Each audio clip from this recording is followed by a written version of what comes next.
KVGC News Time, 7 minutes after the hour of 7 o'clock for a Thursday.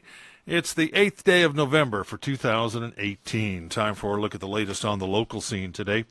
Well, the count continues in Amador and Calaveras County. Amador County Elections Chief Kim Grady says as of this morning, there are 509 provisional, 800 vote by mail, 90 conditional, and about 400 ballots that need to be duplicated, totaling about 1,800 ballots to be counted. Grady says she doesn't expect the results to change much.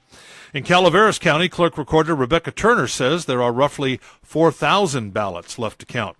This includes vote by mail and provisional ballots received at the polling places, over-the-counter ballots received after 5 p.m., and conditional ballots.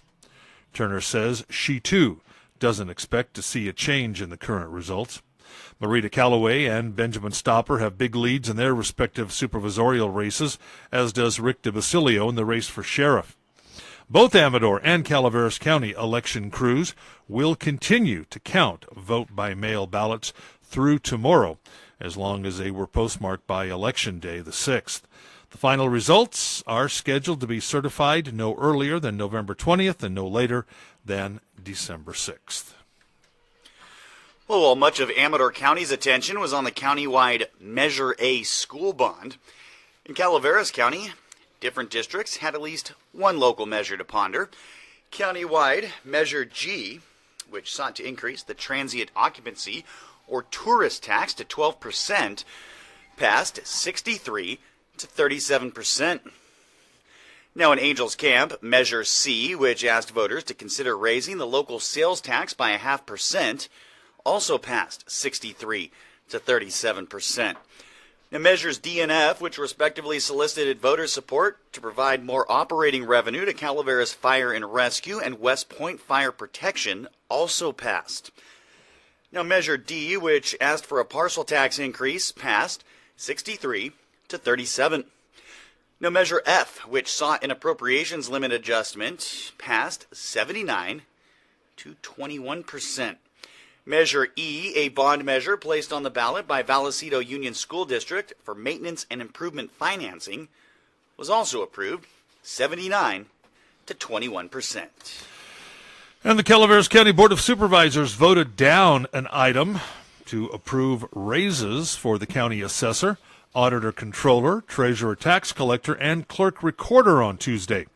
According to Human Resources and Risk Director Judy Hawkins, the proposed 5% increase, not including a 2% cost of living adjustment in January, would have cost the county $7,857 over the remainder of the 2018-19 fiscal year and $35,496 in the 2019-20 fiscal year.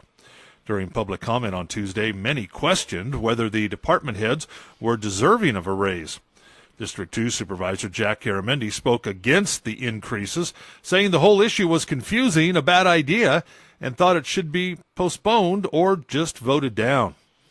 After a motion by District 4 Supervisor Dennis Mills to approve the increases and a second by District 5 Supervisor Clyde Clapp, the board voted the item down 3-2. Well, Calaveras fire units rolled to a reported grass fire yesterday in the Copperopolis area. The fire started by welding in unsafe conditions and burned a third acre of vegetation near Reed's Turnpike and Main Street. A citation issued to the individual who caused the fire for welding without proper fire tools, a shovel, not ensuring 10 feet of clearance, and burning the land of another. A backpack pump fire extinguisher is required while welding. Now, CAL FIRE reminds us critical fire conditions still exist throughout our region. Do your part in preventing a wildland fire. And the American Association of University Women, in collaboration with leaders of healthcare programs here in Amador County, will present an update this evening regarding current health issues. The event, which is open to the public, will begin at 6 p.m. in the Sutter Creek Community Center.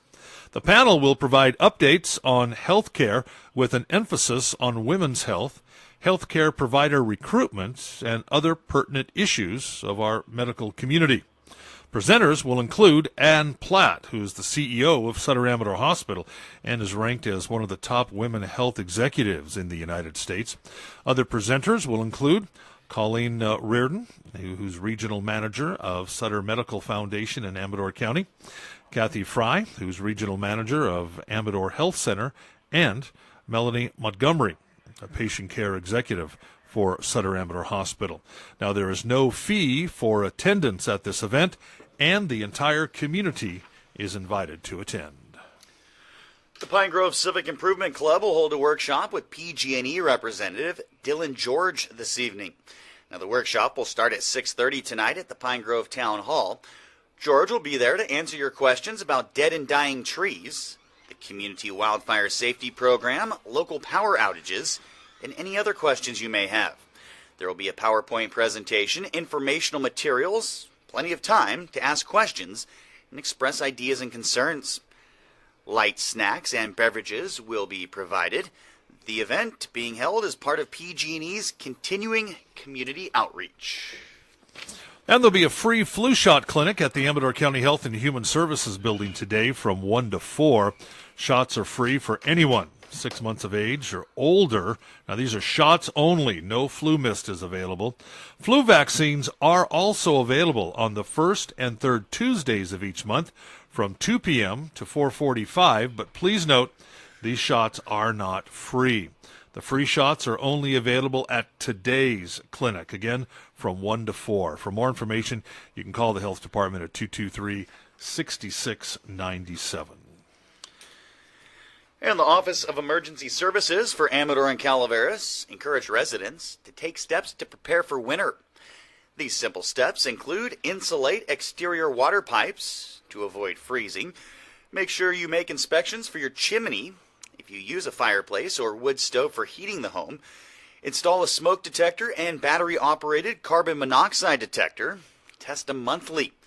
Now, if your property is prone to flooding during rain, clean out gutters, drains, and stock up on sandbags. Keep an emergency kit in an easy-to-access location. All these steps can help prepare for the upcoming winter.